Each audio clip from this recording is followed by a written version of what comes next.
ఇంటి అడ్రస్ మీరు తెలుసుకోవడానికి ప్రాబ్లం ఏం కాలేదు కదా? అలాంటిదేం లేదండి. ప్రదీప్ ఆల్రెడీ ఒకసారి వచ్చాడుగా. పిల్లలు మీతో రాలేదా? లేదు. పంకజ్ పిల్లలు స్కూల్ ట్రిప్కి వెళ్లారు. యశ్వంత్ పిల్లలు స్కూల్కి వెళ్లారు. మీ మనవడు ఎక్కడా కనబడటం లేదేంటి? వాడు స్కూల్కి వెళ్ళాడు. ఆర్తిని పిలిపించండి.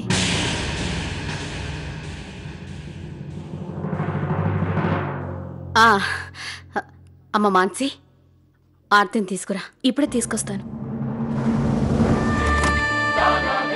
తొందరగా రండి మేడం, మీకోసమే అందరూ వెయిట్ చేస్తున్నారు.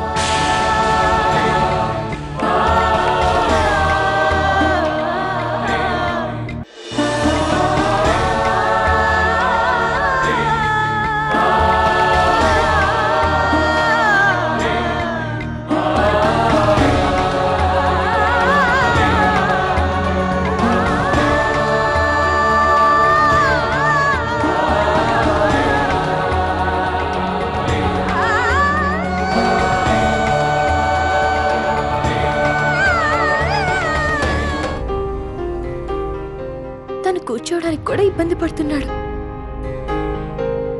నేను చెప్పానుగా తను నెంబర్ 1 ముద్రని.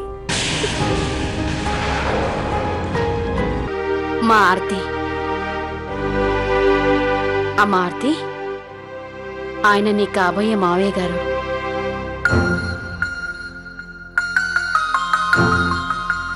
ఐఎమ్ ప్రదీప్. మనం గతంలో ఒకసారి కలిసాం. మీరు అప్పుడు నాకు చాలా బాగా మర్యాద చేశారు. తను యశ్వంత్.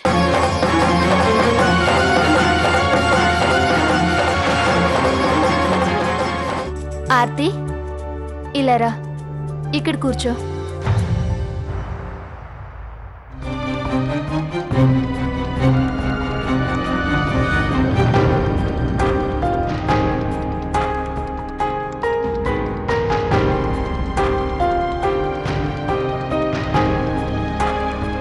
శోభగారు, నిశ్చితార్థ ముహూర్తానికి గంట టైం ఉంది కాబట్టి ఈలోగా మిగతా కార్యక్రమాలు చేద్దాం. సరే, అలాగేనండి.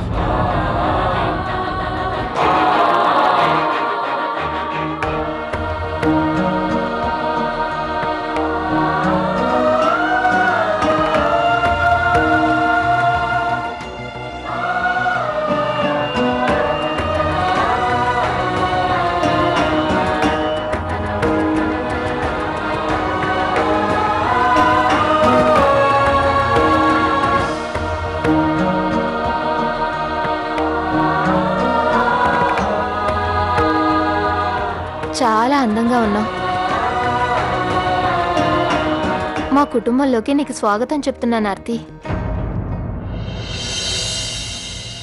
శుభాకాంక్షలు బావగారు. ఇక నేను మిమ్మల్ని బావగారు అనొచ్చు కదా? మీకు కూడా నా తరపున శుభాకాంక్షలు. మేము ఇంటికెళ్ళగానే పురోహితుడితో మాట్లాడి పెళ్లికి ముహూర్తం నిర్ణయిస్తాం.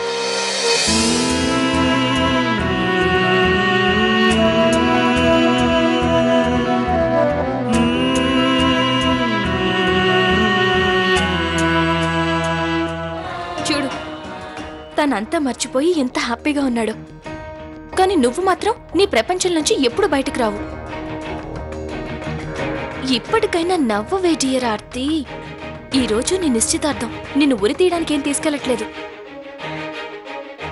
నాకు తెలిసి ఆర్తి యశ్వంత్ కొద్దిసేపు ఒంటరిగా మాట్లాడుకుంటే.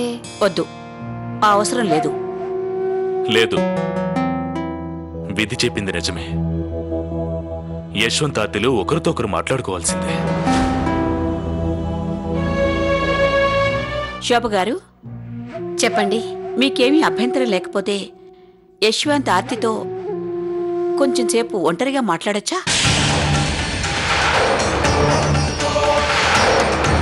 పునర్వివాహం